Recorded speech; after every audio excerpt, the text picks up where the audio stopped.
Assalamualaikum warahmatullahi wabarakatuh. Perkenalkan nama saya Muhammad Arik dengan NIM 24136069. Pada kali ini saya akan menjelaskan elaborasi kegunaan dan fungsi pemetaan kadastral, referensinya dari situs Bumi ATR BPN.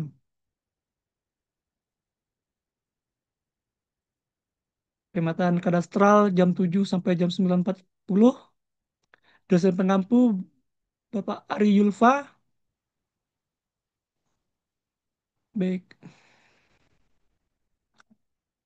kita pengenalan dulu. Apa sih itu Bumi ATR BPN? Jadi Bumi ATR BPN ini adalah situs pada peta interaktif dan platform digital milik Kementerian Agrari dan Tata Ruang, serta Badan Pertahanan Nasional yang menyediakan informasi geospasial secara integritas dan mudah diakses. Katakanlah Anda ingin membeli suatu lahan yang berada di kawasan hutan atau daerah terpencil di Kabupaten Agam. Tidak ada orang. Anda ingin membeli, tapi Anda bingung mau bertanya kepada siapa. Atau daerah terpencil di Kabupaten Agam tidak memiliki orang sama sekali karena daerah ini terpencil. Tapi Anda ingin memiliki tanah tersebut atau ingin membeli tanah tersebut. Karena Anda tidak tahu bertanya kepada siapa, maka Anda bisa melihat di situs Bumi ATR BPN tentang status tanah tersebut. Lalu kita berkenalan dulu dengan Kementerian Agrari Tata Ruang Badan Pertahanan Nasional. Kementerian ATR BPN adalah kementerian di Indonesia yang bertugas menyelenggarakan urusan pemerintah di bidang pertanahan, tata ruang, termasuk penataan dan penanganan masalah pertanahan, survei pemetaan, serta pengendalian pemanfaatan ruang. Kementerian ini dibentuk pada 23 Januari 2015.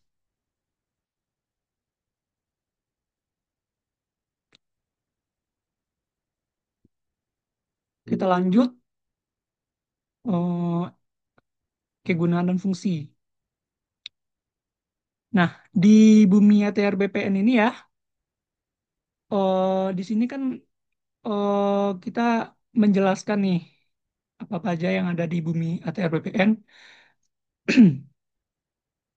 Nah, yang pertama itu hak guna bangunan. Jadi hak guna bangunan itu adalah hak untuk mendirikan dan memiliki bangunan di atas tanah yang bukan milik hak sendiri. Jadi kita hak untuk mendirikan dan memiliki bangunan, tapi bukan tanah kita sendiri gitu loh. Dan biasanya itu diberikan jangka waktu paling lama 30 tahun. Hak guna bangunan ini dapat diperjualbelikan. Terus hak guna ini diberikan kepada pihak tertentu yang membangun dan memiliki bangunan di atas tanah milik orang lain. Tujuannya untuk memberikan wewenang legal kepada pemegang HGB untuk memanfaatkan lahan tersebut dengan membangun sesuatu seperti rumah, perumahan, atau bangunan komersial. Nah, contohnya seperti ini. Ini yang berada di Padang. Nah, ini yang berada di Padang. Di sini statusnya NIB nggak ada, jenis hak-hak guna bangunan. Ini dekat ini, dekat UBH yang di Ulak Karang. Jadi salah satu kegunaan dan fungsi pemetaan kadastral itu ialah untuk hak guna bangunan. Kita tahu hak guna bangunan ini. Nah, yang kedua, izin lokasi dan peta kesesuaian kegiatan pemanfaatan ruang.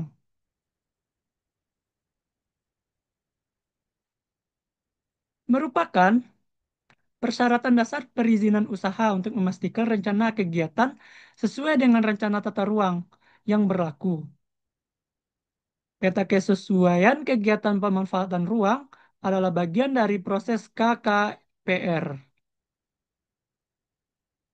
yang menunjukkan kesesuaian lokasi usaha dengan rencana tata ruang yang sudah ada.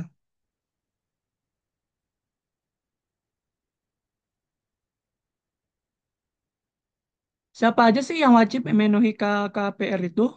Yang pertama, pelaku usaha. Seluruh pelaku usaha diwajibkan untuk memiliki KKPR sebagai dasar perizinan usaha. Yang kedua, perbedaan untuk UMKM.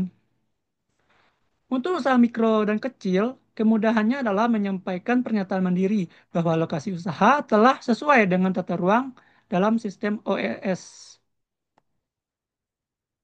Yang contohnya gini, ini berada di wilayah Kalimantan Tengah. Nah, peta yang saya tunjukkan di sini ialah Gubernur Kalteng. Sini adalah penerbitnya Gubernur Kalteng. Saya juga tidak tahu ini apa. Di koordinat 2-2, 3. Ya, lanjut. Ketiga, bidang tanah.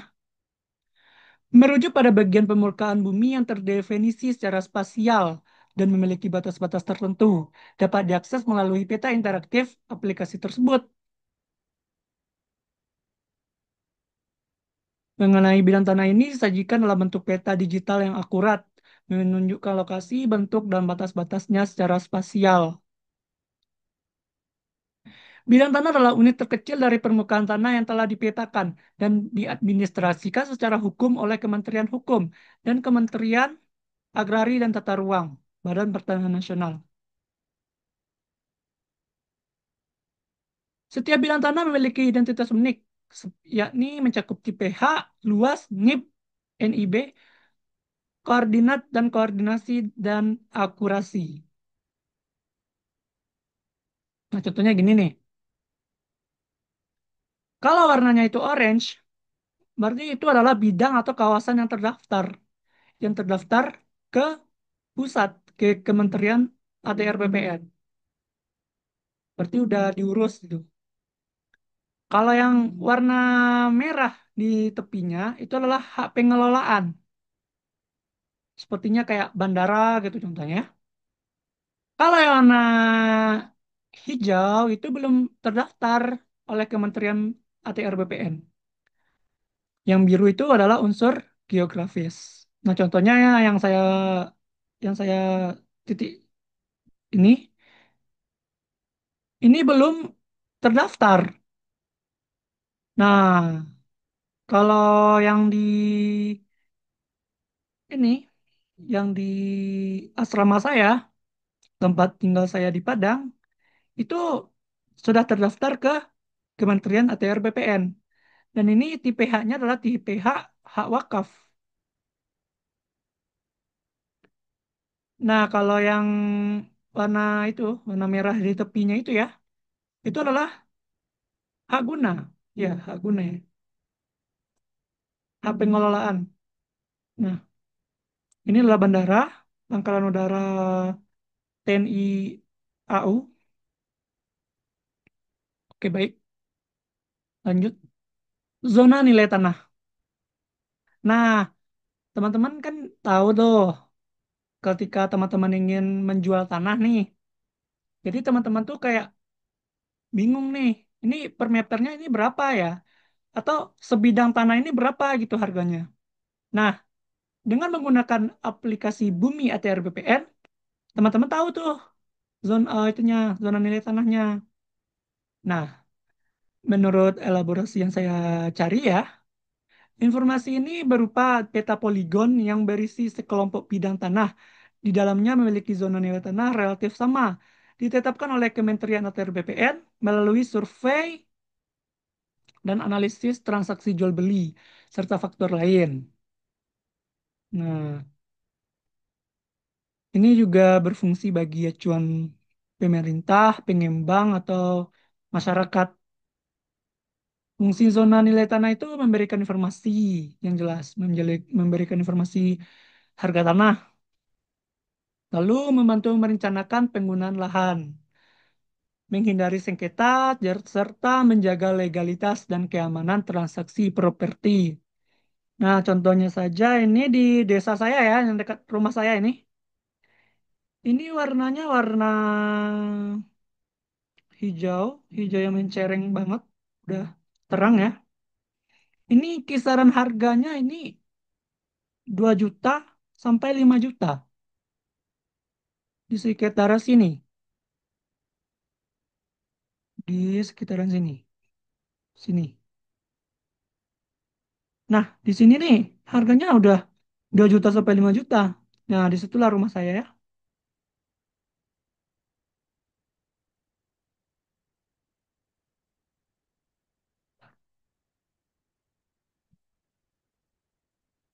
Oke, lanjut ya. Yang kelima itulah penggunaan tanah. Data dan informasi tentang bidang tanah yang terintegrasi dalam peta digital interaktif seperti lokasi, bentuk, status pendaftaran, dan zona nilai tanah. Nah, penggunaan dapat mengakses dan melihat data penggunaan tanah ini secara gratis, berbagai keperluan. Nah, contohnya gini, tempat saya. Saya contohkan di Asrama Pesantren Islamic Center Air Tawar, Kota Madya Padang. Ini kan warnanya warna kuning ya. Nah, kalau kuning ini berarti perumahan.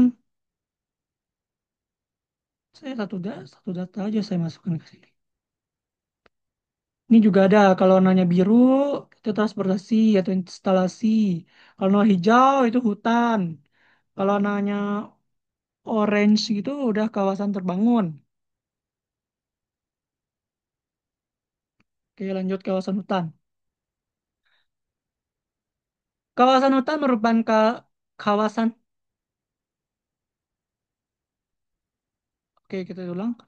Kawasan hutan adalah wilayah yang ditunjuk dan ditetapkan oleh pemerintah untuk tetap dipertahankan sebagai hutan sesuai Undang-Undang Kehutanan Nomor 41 Tahun 1999. Fungsi utama sebagai hutan konservasi, hutan lindung, dan hutan produksi yang bertujuan menjaga keberadaan hutan, ekosistemnya, serta penyangga kehidupan masyarakat. Fungsi kawasan hutan yaitu fungsi konservasi, melindungi keanekaragaman hayati dan ekosistem alam. Yang kedua, fungsi lindung, menjaga stabilitas tata air, mencegah banjir dan erosi, serta mempertahankan kesuburan tanah.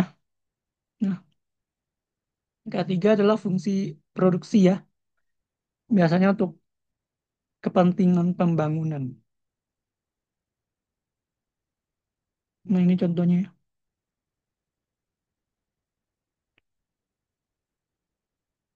Nah, ini contoh.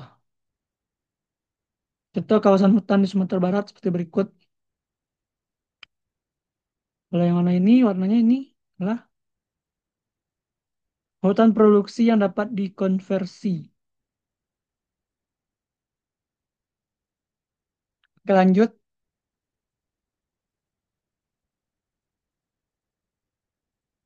Lahan baku, sawah. Lahan baku sawah adalah lahan sawah yang ditetapkan oleh menteri yang menyelenggarakan urusan pemerintah di bidang agraria atau pertanahan dan tata ruang sebagai definisi resmi dan acuan digunakan untuk pembaruan data dan informasi spasial di platform tersebut.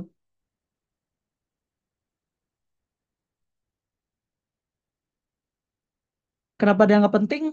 Agar menghindari alih fungsi lahan, serta perlindungan lahan pertanian. Artinya, lahan-lahan ini dipertahankan fungsinya untuk pertanian.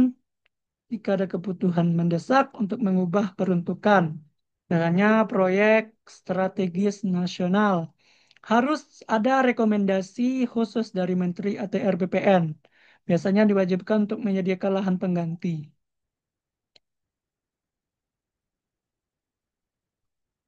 Contohnya ya, ini ada Cianjur, Jawa Barat. Berarti tanah-tanah yang ini nih Berarti yang ini, maaf ya. Berarti yang ini, berarti adalah diperuntukkan untuk sawahan.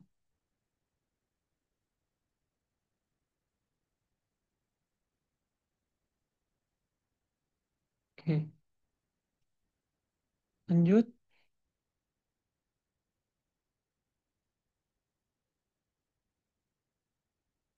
Lokasi PTSL. Lokasi PTSL adalah wilayah geografis, desa atau kelurahan yang telah ditetapkan oleh Kementerian Agrari dan Tata Ruang sebagai target pelaksanaan program pendaftaran tanah sistematis lengkap, memberikan kepastian hukum atas hak kepemilikan tanah kepada masyarakat.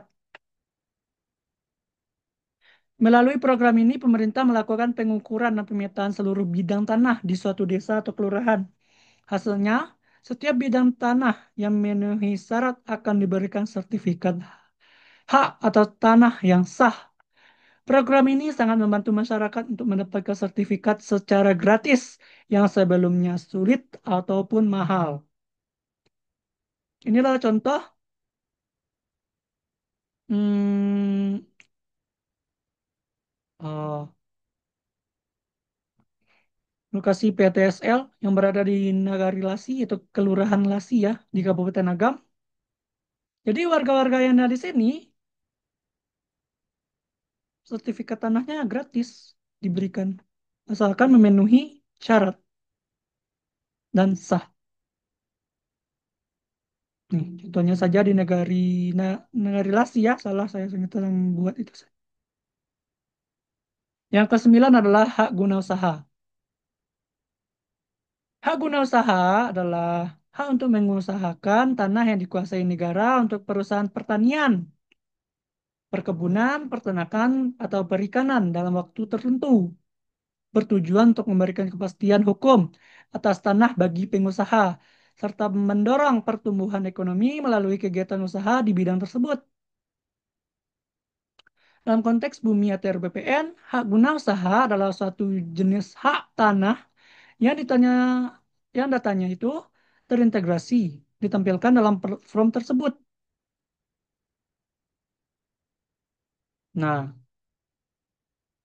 ada beberapa hak, ada beberapa karakteristik utama dalam HGU ini, yaitu bukan hak milik. Jadi pemegang ini nggak memiliki tanah tersebut secara pribadi, melainkan hanya diberikan hak untuk mengusahakannya. Setelah jangka waktu habis, tanah dikembalikan atau kembali dikuasai oleh negara. Jangka waktu terbatas, diberikan jangka waktu tertentu maksimal 35 tahun dan dapat diperpanjang hingga 25 tahun. Ketiga, dapat dialihkan. HGU dapat dijual, diwariskan, atau dijadikan jaminan utang kepada hak tanggungan. Contohnya ini di Sumbar ya. Ini wilayah sawit ini yang berada di Kabupaten Agam. Yang ke-10 adalah hak ulayat. Hak ulayat adalah hak kolektif masyarakat hukum adat di satu wilayah dan isinya itu termasuk tanah, hutan, air yang dikuasai dan dimanfaatkan sesuai adat istiadat dan peraturan perundang-undangan. Dan ini harus sejalan dengan kepentingan nasional, tidak bertentangan juga dengan peraturan yang lebih tinggi. Ada beberapa karakteristiknya yaitu hak persekutuan, lingkungan hidup, pemanfaatan, dan pengakuan hukum. Pentingnya hak ulayat ini adalah perlindungan masyarakat adat. Contohnya yang di Papua atau yang di Minangkabau ya. Terus kelestarian lingkungan, identitas budaya, kepastian hukum, dan kepentingan pembangunan. Contohnya adalah hak ulayat yang ada di Sungai yang tanah datar.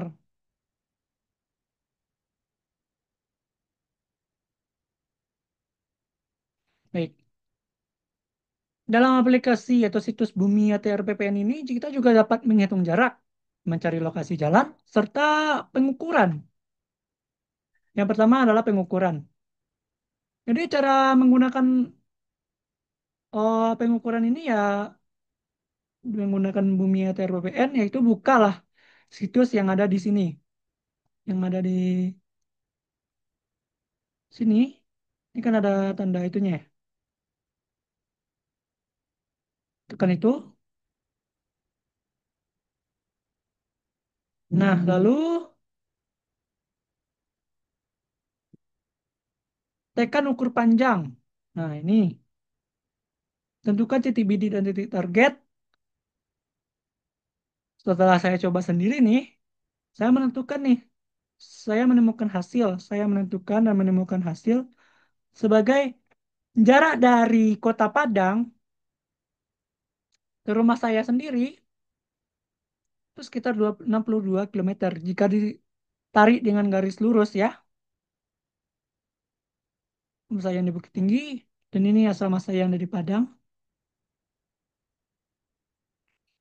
Juga bisa mencari batas administrasi kayak desa. Nah, batas-batas desa itu kita juga bisa mencari di situs Bumi TRPPN ini. Yang pertama itu buka pencarian batas administrasi di Bumi TRPPN. Satu, masukkanlah data provinsi, kabupaten, kecamatan, dan data-data yang dibutuhkan, kelurahan. Lalu tekan tampilkan batas administrasi. Nah, jadi kita menentukan ini. Nah, ini batas-batas administrasi di desa saya.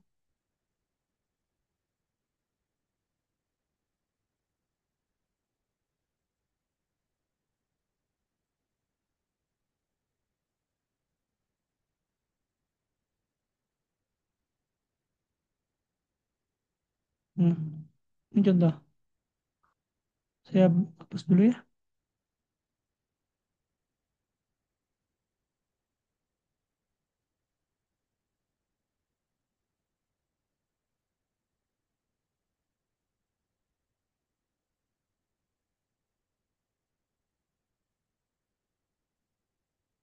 Nah, sebelah utara berbatasan dengan Sungai Pua.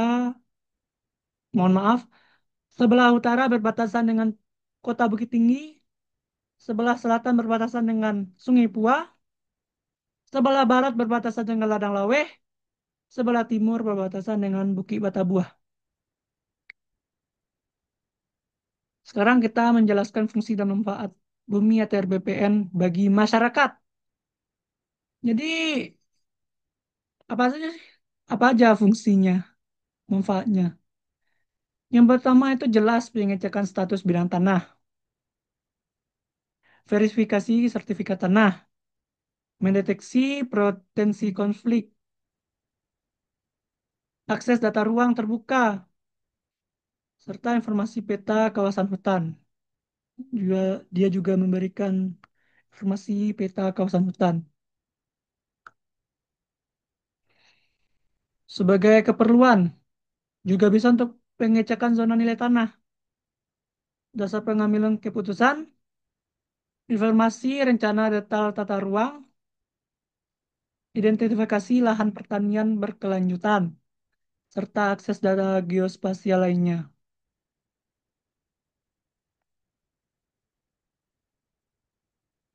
Lalu peningkatan partisipasi dan pengawasan publik. Alat pengawas publik mendukung pemberantas mafia tanah, sarana pelaporan ketidaksesuaian data, meningkatkan kepercayaan publik, serta edukasi dan literasi spasial. Efisiensi dan akuntabilitas mempercepat pengurusan pertanahan, menekan biaya pengurusan, mendukung smart city, mengurangi sengketa tanah, serta memastikan hak tanah terlindungi. Nah, ini contoh.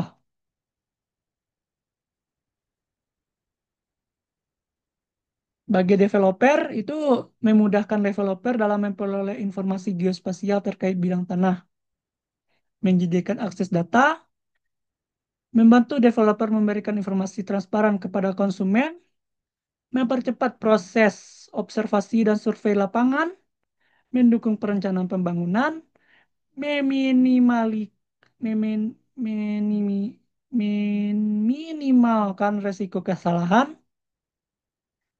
identifikasi lahan potensial, analisis kondisi lahan, pengecekan status hukum tanah, analisis tata ruang,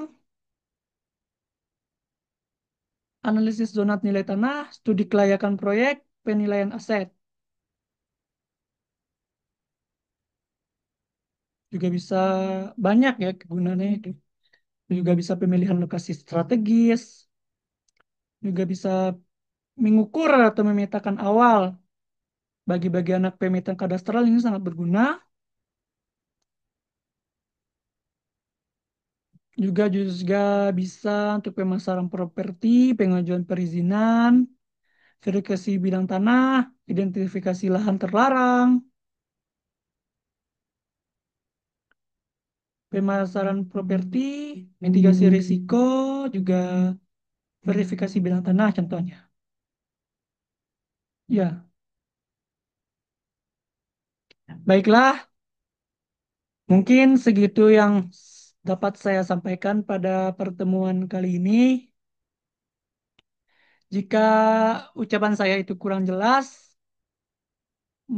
tolong Bapak maafkan karena saya masih belajar untuk bisa mempresentasikan laporan yang saya bikin.